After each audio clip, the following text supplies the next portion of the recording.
Jeff and Jeremy. It's like a radiogasm. I said, hey, babe, check it out on the podcast. Apple Podcast, Google Podcast, And Spotify. all this is going viral.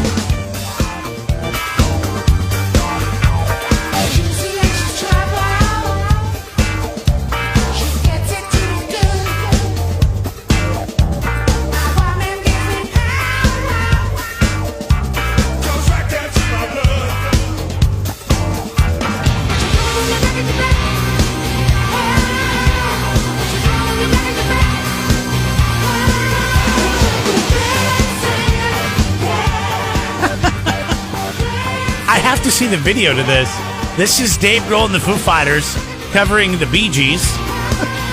This is them singing. Good for you, Dave. How can he scream and have that voice and still be able to hit those notes? That's insane to me. He's got great falsetto range. Oh, my gosh. Anyways, good morning, Jeff and Jeremy. Hope you had a nice weekend.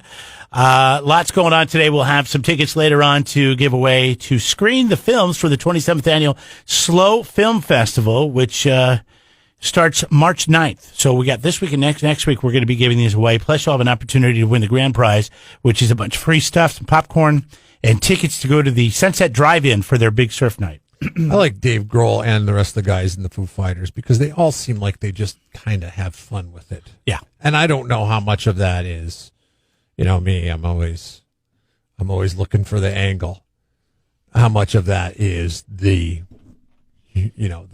public relations machine Right. for the Foo Fighters, but it does seem like No, they have fun, and they don't take themselves that serious. they're having a good time. And I think Dave is very serious about his music. Yes. But, Super he serious. can have fun with stuff like this. You know what surprises me? This doesn't surprise me. They would do stuff like this.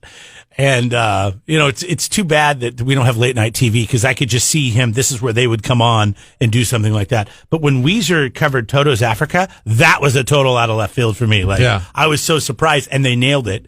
And come to find out, they're big fans. So, I don't know. And then, of course, Toto ended up covering a Weezer song, and they both actually ended up pretty good. So I actually saw Weezer and Foo Fighters together on the same bill once. you did, Yeah. I've never seen the Foo Fighters. It's a bucket list. It was Weezer at the peak of Weezer's popularity, and as the Foo Fighters, We're coming up.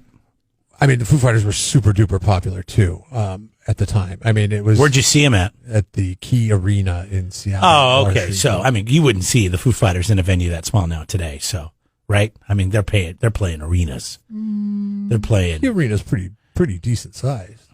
It's what? I mean, Staples Center's only holds 20,000. I think for a concert, it's a lot more. But Key Arena's decent size for. I mean, I think it held like 23,000. So, I mean, that's decent size. Oh, I thought Foo Fighters were playing stuff like 50, 60, 70,000. Probably now, because I think they're the only rock band with viability out there right now. Like I saw on KZOZ.com, in fact, their latest album's #1 on the Billboard chart. You used to go to a lot of concerts. Was there any other bands you saw before they got really big? That you caught them kind of before? both like these this, I would say this was. Both these bands were big at the time. Yeah. It's not. I don't want to say that I caught them on the way coming Right. up. No, I I mean, know, but it was just got me thinking. Co-headlining. I saw Stained with the Chili. Was it the Chili? No, Korn. Stained opened for Korn back in the 90s before they took off. Hell, Korn was just getting big. Yeah, It I was saw probably Smashing late Pumpkins 90s. at a nightclub. That's the craziest thing. I saw them at the old Oz nightclub in Seattle, and their takeoff was so quick and so fast that it was like they released. Gish was a When pop. would that have been? Like mid 90s? Before that, maybe? Like It was early 90s? early mid 90s. Yeah, Okay, yeah. because it was right after they released Siamese Dream, and Siamese Dream. Was their big release. It took off. Like a lot of people were fans of theirs anyways before because of Gish, but then they got that song on the single soundtrack, and then that brought them even more popularity. And then they released Siamese Dream, and it was like explosion. And I remember, like, they booked that Oz nightclub gig way far in advance, before they started getting big. They were probably like, God, what did we book this place for? I never went to the Oz. How big was that? A couple hundred people? Yeah, maybe 200-300 people. That's pretty good. It was great. Bigger than most of those little nightclubs. Most of those nightclubs were like 50. Yeah, but I mean, still 300 people. Yeah. No, that's really cool. The walls the coolest sweating. thing I ever saw, Modest Mouse, but they never got to be that big. They had like one popular album. Modest Mouse is a pretty big deal. Not Smashing Pumpkins big. Not Foo Fighters big. Not Stained big. God. Stain. You serious? What's the song that Stain sings? Come on, who's the lead singer of Stain? I can't remember. He's really good. He sings country now, right? Is his name Aaron Lewis? Yes. Yeah. Okay. Isn't that right? I'm familiar with him. Yeah. They're the ones they sing, It's Been a While, right? It's been a while. I like that song. But that's the only song I know from them. I don't know if you could say that they got big. I still think they would they would always end up opening for the Red Hot Chili Peppers. I think you will know a few of these songs. This one is called, what is it called? Something to Remind You. I think we used to play a lot of these songs on the radio station. Here we go.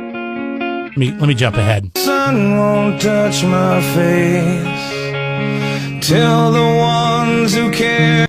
All the Maybe you're right. stories it will tell. And I'm gone along the way. Nope. Okay, maybe you're right.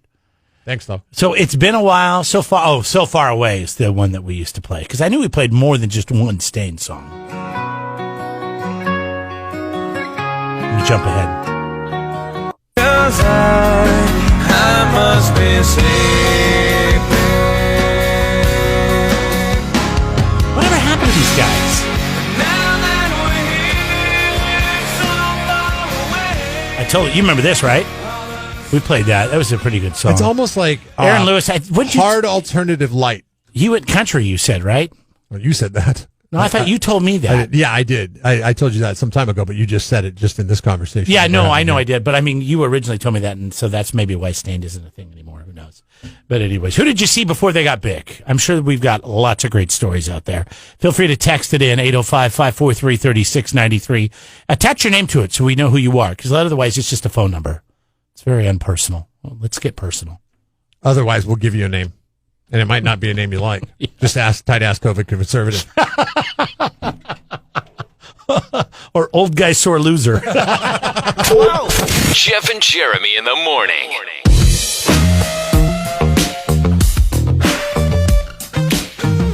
Jeff and Jeremy here online at KZOZ.com. So apparently this dating coach says he knows the exact sign that you need to be looking for when you're on a date with somebody to see if they're interested in you. Or maybe you're just hanging out with them.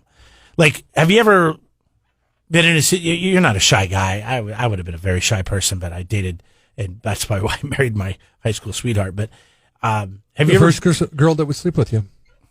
Well... That's true. I mean, I'm sure other girls would have slept with me. I just never asked them. You don't know that, though. I don't know that. Have you ever been in a situation where you liked somebody, but you obviously didn't know if they liked you, so you weren't ready to extend that offer to take them out? I'm sure you've been in a situation like that, right? Yeah, I mean, everybody has, right? Many times. So apparently there's a telltale sign that's what someone will do. I don't know. Maybe I have no idea. This doesn't make any sense to me. This is actually a physical sign that they give you, and it's not touching you. It has nothing to do with them extending a hand out and touching you. Even though I think if a girl came up and started touching me or rubbing my back or just touching my arm in any way, that's a pretty good sign that she wants to sleep with me, right? No, this is a telltale sign that they are into you. Are you ready for the sex, girls? The hot, lead, hot, big, hot girls. Are you ready, girls? Wait, hold on. Are you ready? Who sings this song? I have no idea. It was on some CD that I bought called Strip Joints back when I was a DJ in college.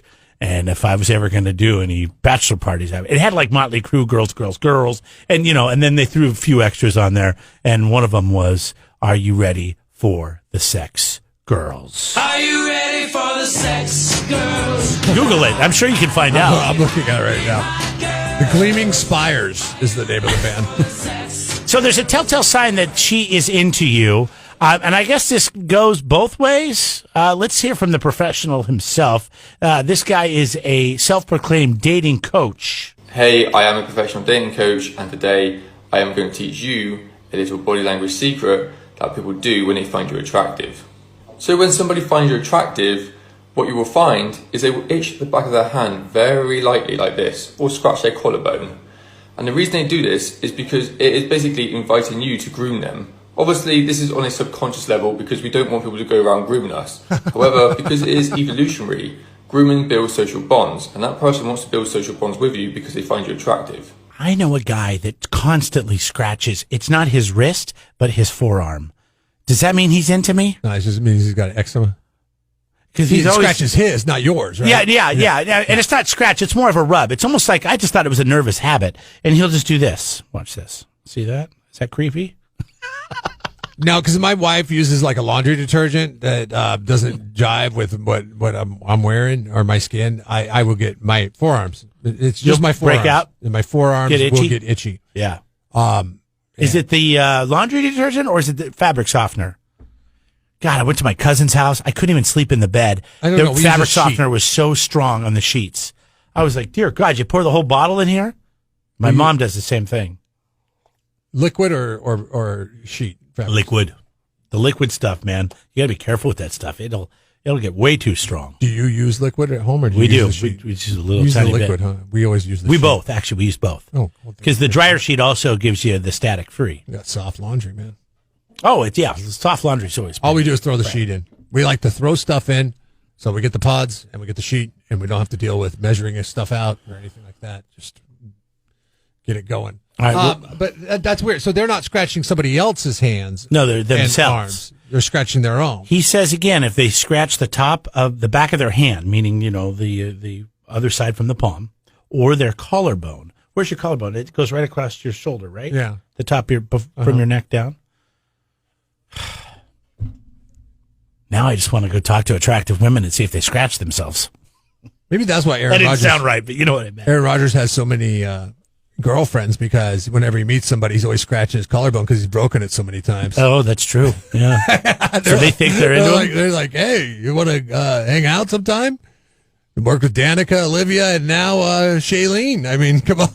It's not a bad resume. Now, let me tell you about I do this. understand that you are an NFL quarterback. So This dating coach, all right? He's one of these guys who's kind of thin. He's got the V-neck sweater on, the big long chain with the cross hanging down as a necklace, and he's got one of those hats on his head.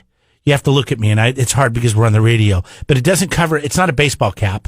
It's like a beanie, but it's hanging off just the back of his head. So the front of his hair and everything's exposed. It's just right here, I know what you're talking about. like he's from New York or something, and he's cool. So I don't know. I look at this guy, and there's no credibility there. But he is a self-proclaimed dating coach. but self-proclaimed. Well, I don't know. I mean, I don't think he'd get a degree in dating. I'm a self-proclaimed trampoline safety net installer, but I'm not ready to comment on it. There's some more. However, because it is evolutionary, grooming builds social bonds, and that person wants to build social bonds with you because they find you attractive. So if you're talking to somebody and they start doing this around you, it's because they find you attractive. He's scratching the back of Hey, his I head. am a professional dating coach, and today I am going to teach you a little body language secret So like this. Like that people do when they find you attractive. Stop it. Like this. So put your hand, your palm up against your chest, and take the other hand and rub the back of your hand. Like where your watch, right before where your watch is. Now that you've disseminated this information, do Are you you- think I'm looking for it. people will use this as No, a... it's subconscious. I know he says it's subconscious, but now that we have access to this information, now I'm hoping people will use it to meet girls and to, find the love of their life. And that somebody will let us know one day that it was because of mean, our you stupid can't- show that they have kids and, are very happy. you could use this, in even a pandemic. I mean, this involves your own collarbone and you're not touching anybody else. Because initially, when you said this, I thought that meant like if you were going up and scratching the back of somebody else's hand. No. Hell, They just kind of nervously. It's like a tick or a nervous thing. Yeah. They just kind of I can rub fake their it. I hands. can fake a nervous tick, though. I mean, Don't you want to go talk to some women now and see if they rub their right hands? now, what's driving me nuts about this is because we're talking about scratching the back of your hand and your forearms. All I want to do is scratch the back of my hands and my forearms, but I don't want to send across the wrong message to you. See, I want to scratch the top of my head. My top of my head's itching right now. It's like when you see bugs, you get itchy. Like talking about this made my head itch. If you see my hands underneath the counter over here, just know that I'm not doing something ultra creepy. Why would you even say that? Well, because it looks like it when I'm scratching my hands. Well, put your hands on. Put your hands on the counter if you're going to do that. Wake up. Jeff and Jeremy in the morning. If you were to arrive here today, you've never seen this area at all, but you got a chance to spend one day in each of the main cities, one day in like Morro Bay and Cayucas. We'll clump those together. One day in Cambria, one day in Paso Robles, one day in Atascadero, one day in San Luis Obispo, one day in Pismo Beach. Why is that response? Sorry. I think Pismo Beach has gotten much nicer lately. Yeah. And one day in, I'll clump Grover Beach and Arroyo Grande together. Which one would you move to? Oh, which one would I move to? If I came here one day, Yeah. I would Morro Bay, Cambria. Okay. Yeah, Cayucas, whatever you said. I would move up there. So all you get is a one-day taste test of each city here on the Central Coast. I want to incorporate Santa Maria into this as well, simply because it's a big city, and you're driving. I don't subscribe to the theory. I hate the San Luis Obispo County's residents' snooty attitude of Santa Maria. Of like, oh well, that's if you're driving through and you drive through Santa Santa Maria and then you drive through San Luis Obispo or the 5 cities or Paso Robles or the North Coast, I'm pretty sure you're going to skip Santa Maria. I mean, I drive down there all the time. There's, it looks like it reminds me of the Valley in Los Angeles. We were talking about my friend the other day, and he said It's small, obviously. He came here for my wedding, and he said, why don't you live in Santa Maria? What did he like about Santa Maria? He liked the fact that it had so much shopping and all the big stuff was nearby. Plus, if you notice in Santa Maria, just before you get to if you're heading from the south to the north, before you get there, there's those really nice townhomes that are on the south side of that shopping complex. And they look really nice from the freeway. They look really nice. That was the big sell, huh? Yeah, I think so. I would think you would drive through the 5 cities right there on the 101. You see the outlets. You're like, oh, look at this big mall here. Oh, talk about shopping. Oh, they got a McDonald's and a Jack in the Box. Yeah, this was and a Cooters. This was 10 years ago. Cooters. What's a Cooters? Whatever that place is called. Coco's. Coco's. Cooters. Renamed Coco's. We call it Cooters. I don't know. I can't remember. Hey, go down Cooters. Get some biscuits, gravy. Yeah, Cooters, man. So, but if you had the opportunity to stay in one day in each place, where would you end up living based on your experiences at that one day in each place? It's really hard because we all live here, Right. So we have these long seated expectations for the city. Like you said, Morro Bay and Cayucas, that would not be my choice. No, I said Cambria too. I would live up in Cambria if I could live think anywhere. I think I would go Cambria. If I could work from home and I wouldn't have to drive into Slow, and I would try to get, if I could pick where I wanted to live up there on the hill with the pine trees and the ocean, hell yeah. Yeah. Hell yeah. Me too. I've always said that if I could work a way around not having to commute, and because you could drive into Morro Bay for things or Paso, and it's not that far to go get groceries and things like that. I don't know. For the longest time, I had not lived near a grocery store that wasn't Trader Joe's. And I've now live within a minute's drive of 4 of them. And, it's awesome. I love that. I love that dynamic. A minute drive within 4. You tell me you get off on grocery stores having 4 different choices? Well, yeah, because if you need something, you just run out and get it. It's not like you have to stock up. Why do you need 4 stores for that? Just need 1.